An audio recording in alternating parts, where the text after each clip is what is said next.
Showtime with Father Brown. Not really. It's Spidey Presents. I'm just listening to Father Brown in the background on my boombox for some background ambient noise. God, I look good. Oh, my voice is strong. My sex appeal is just off the Richter scale. Anyway, I just like that. Oh, Spidey did some work in. No, not Spidey, but Penny did some work in the studio. He's got some spiders hanging around, some pumpkin heads, all kinds of weird shit, man. This kind of looks really nicer than what you might imagine. You got to be here in person to really appreciate it. You've seen all the weird stuff in the background for years and years and years, so we don't even have to talk about that.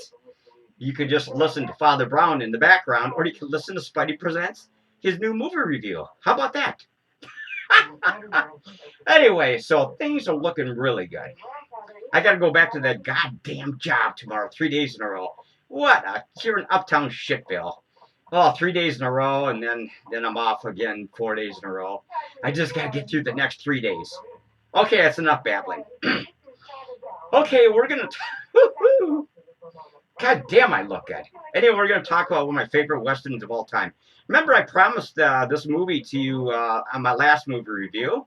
This one is High Noon with Gary Cooper and a whole range of international stars, man. A great, great flick, man, from the 1952 to be precise. It's a great flick, man. It's really stark looking. There's really no sunshine. There's no hope in this movie. It's all kind of like, oh, the skies are overcast. It's all black and white, of course. And Gary Cooper is a marshal in the town, or the sheriff, I should say. And basically, he knows these four thugs are coming into the town around noonish to kill him and some other town folks, probably. They hate him because he actually sent the main one to prison a few years earlier, so they're out for revenge, of course. Oh my God, Grace Kelly is his wife. We'll start with the very beginning here. Grace Kelly is his wife. They just got hitched like an hour before, late maybe 10 o'clock in the morning. You know, that's his new bride, and Gary Cooper is gonna hang up his sheriff's badge and his belt, and they're gonna flee out of town and go live a happy life somewhere. But unfortunately, they know that these thugs, these desperados, are all coming about an hour and a half, 2 hours or something into the town. So basically, him and Grace Kelly just get in their wagon. They start going down the road. Maybe about half hour out, he decides, I can't leave the town. You know, they have no sheriff. They have a deputy who's a coward, played by played by Lloyd Bridges. He does a great role as a punk ass coward that just won't stand up for anything. And so Gary Cooper and Grace Kelly are on their way. Grace Kelly are on their way out of town. And so he turns the wagon around. He tells her, I got to go back and protect the town just one last time. And he does. Unfortunately, oh, it's kind of really sucky, man. So she's crying and she's pleading with him not to go back. Let's just leave him. There are plenty of people back there that can take care of the town. He goes, no, this is a personal vendetta. I put that man away and his thugs, and I have to take care of him one final time. There's cold-blooded killers, these people, man, these four desperados. And so basically he goes back, puts his badge back on, you know, his sheriff badge back on, and he's desperately trying to find recruits in the town, deputies. But unfortunately, none of these cowards will ever stand up to help him. A couple want to help him, but then they find out there's no one else helping him. He's basically just on his own, man. The only one that will help him is a 16-year-old kid. You know, Gary Cooper just tells him, no, you're just too young. This is my fight. I got to take care of this. I do appreciate what you're trying to do, but let me take care of this kiddo. And there's another guy who wants to help. Then he finds out there's no one to help besides him and Gary Cooper. And basically what happens, he quits. And then Lloyd Bridges is his deputy. He throws in his badge because he doesn't want, he's just like a crybaby, man. He doesn't want to face all these four killers. And he won't, he's like a temperamental crybaby, man. He's terrible. I like Lloyd Bridges, though. Anyway, so there's a lot of good actors in this movie. You got Grace Kelly, Gary Cooper, Harry Morgan from the MASH TV series in the 70s. You remember he played Colonel Potter. There's a lot of other good actors in this movie. Oh, man, there's a lot. It's a great movie, man. I really like the look of this movie. It's got really stark music. The visuals are really stark and gloomy. He's just basically trying to go from house to house, store to store, trying to recruit deputies because he knows he's outgunned. And basically, he just stands up all by himself. Him and his wife, Grace Kelly. Ah, man. It's really sad, man. A town full of cowards, man. Not all, they have meetings in the church, everything. Should we help them or should we not help them? Should we just let them get killed or should we stand up and fight with them and get rid of these terrible desperados? And of course, they vote no on it, They're just a bunch of cowards, man. KATY JURADO is in this movie. You got Grace Kelly, like I said, Grace Kelly, Gary Cooper, Harry Morgan. Oh my God, Lloyd Bridges. A lot of good actors, man, and actresses. It's really a well done movie, but very stark, right to the point. There's really no hope in this movie. It's beautifully filmed. I love this movie a lot. It's really, I mean, you look at the movie and you kind of go, God damn, this is really kind of like they're all gonna die. Oh my God. Anyway, we're up to about 5.5 minutes.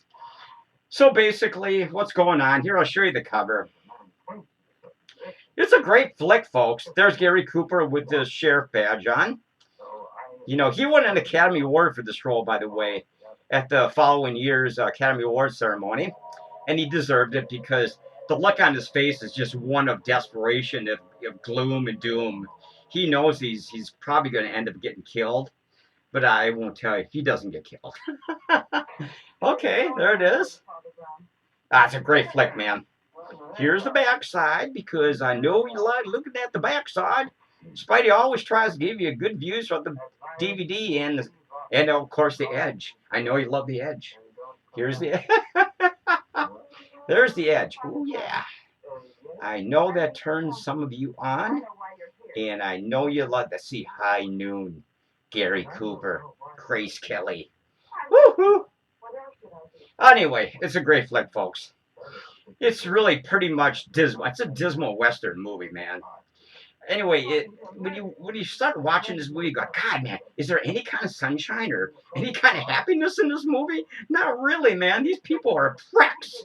The bartenders, the saloon, all the people trying to stay away from the gunfights at around noon, 12 noon, and stuff like that. Oh my God, it's terrible, man. Oh, let's take a look on the inside because I know. Oh, we don't have an. Oh, I do have an insert. How about that? I didn't think I had an insert, but you're not going to see that. The disc is in the other room, but you get the gist of it. I like Gary Cooper a lot. That man won a lot. That man won a lot of awards for his acting. He was in a lot of different movies all through that era. I'm not sure when he passed away, but he is one hell of an actor, man. One hell of an actor. So is all the actors in the movie. The cowards are good actors. They've been around Hollywood forever. Stuff like that. So, goddamn, we got up to 9 minutes. Not bad. I'm just kicking ass. Oh my God, Spidey, you're just kicking ass, man. What should we talk about now? I'd rather listen to Father Brown, man. I'm not even sure what my next movie review will be. Oh God, I'm more concerned about that damn spider right above my my left shoulder, your right view, or what do you want to call it? Oh my God, it's terrible, folks. Got to go back to that job tomorrow. I just don't want to go back to that job. I can suck it up for 3 days, I guess. I have been for about 3 months now. My new schedule that I created because the store sucks and the area sucks. Uptown shitville. Woohoo! I like going woohoo. Anyway, so basically they managed to get off the train, at the train station about a mile away or something like that. Everybody's waiting for the the steam engine to blow its whistle. You know what's coming into town, and it has that scumbag on board, and there's three desperados waiting to meet him at the train station. You know, so basically, you get to see the clock every once in a while getting closer and closer to 12 noon, and everybody's, so you know, they're all kind of like just sweating it out in their shops and their homes and everything. It's a small western town, you know, probably 1800s, early 1800s or something. I'm not sure. Early 1900s. I am not too sure. Before there were cars, everybody had a coach and a buggy and horses and stuff like that. You know, so I think you get the gist of that, right? We're talking about westerns here. You know, way before modern technology destroyed the world, right? Pretty much a true statement there. Oh, I like Gary Cooper, man. He is so cool, man. This guy is so cool in the movie, man. But you can tell he's sweating. You can tell that he knows he's on his own. He's basically got to face all four of these son of a bitches by himself, you know. You know, because the rest of the town, like I said, are just sniveling weasels, you know. They're just sniveling weasels, man. Cowards. Oh, my God. Just like, what the? I would have stepped up in a heartbeat and helped Gary Cooper, man. In a heartbeat. You know, of course, if I was live back then, I would have helped him. Anyway, this movie came out in 1952. It's a classic, man. It's a great western. It's considered probably one of the 10 or 15 greatest westerns ever made, just because of the way it looks, what it represents, a hero up against desperados in a town full of cowards, sniveling cowards. You just want to punch these people in the face for not stepping up and helping that poor man. Oh, God. Anyway, they finally do make their way into town, ride their little horses, all four of them. And, of course, they're loading up their gun with ammo and everything, their little side pistol, you know, what do you want to call them? So basically, it starts off with a bang there, because they're trying to find him, and they're taking shots at him, and he's running around between the buildings and stuff, you know, trying to outmaneuver him, trying to get on the backside and shoot him, you know, and stuff like that. He manages to get two of the son of a bitches by himself, except for the main bad guy. And then his wife, for some reason, she sees one of the guys standing on this dusty street or whatever. There's no paved roads, of course. And she ends up shooting him in the back to help her husband, Gary Cooper. Grace Kelly just steps to the plate. More guts than any of these goddamn guys in the entire town, man. These men. God, so disgusting that. Oh, that just irritates me when people won't step up and do the right thing, man. When you know your town is basically in the midst of chaos, you need to step up to the plate and help. Everybody has to band together, right? That's really what it's all about. So she manages to get the third guy, and of course, I can't think of the guy's name who plays the head desperado, the outlaw, whatever. He's got really an ugly face. He's got like scars on his face, and he's like a creep, man. He manages to end up taking Grace Kelly hostage, and he's basically come on out of that building. Yeah, I can't think. You know, Gary Cooper has to come out, so she manages to not get away from him. And of course, Gary Cooper shoots him dead. You know, he tries to shoot Gary Cooper, and he kills the thug first. You know, and the whole thing is over basically. You could tell that he's really upset with the town, man. Not one of these people would stand up and help him, man. That's really the sucky part about this whole movie, man. Though it's true. It is true. It's a great flick, man. Now, like I said, everybody does a great acting job in this movie. They all play their part perfectly. You know, the saloon people, the dress shops, you know, the convenience store, you know, the general store or whatever, you know. Everybody just sitting in their windows kind of watching what's going on the street, you know, listening to gunfire going on, you know. And oh, my God, is he going to kill these guys? You know, he does, with the help of Grace Kelly, too. Thumbs up for Grace Kelly in this movie, man. His new bride. Anyway, I think I already know what I'm gonna give this movie, just because it's a true measure of a man that's willing to step up and protect his town, and I really like that a lot, man. He could have gone on his honeymoon with his new bride, but he came back to help the townsfolk. Of course, they didn't lift a damn finger to help him, man. Oh, sad, man. So sad. But anyway, so the end, really, after all four of them are dead, oh, they started coming out on the streets, all these stupid town folks, man. Oh, and he's just looking at them all, thanks a lot for nothing, man. You could have gotten me and my bride killed. Not one of you stood up and helped us. You could tell the total disgust on his face, man. So what he does is, he takes his badge off his chest and he just flips it down on the ground. He says, "Goodbye."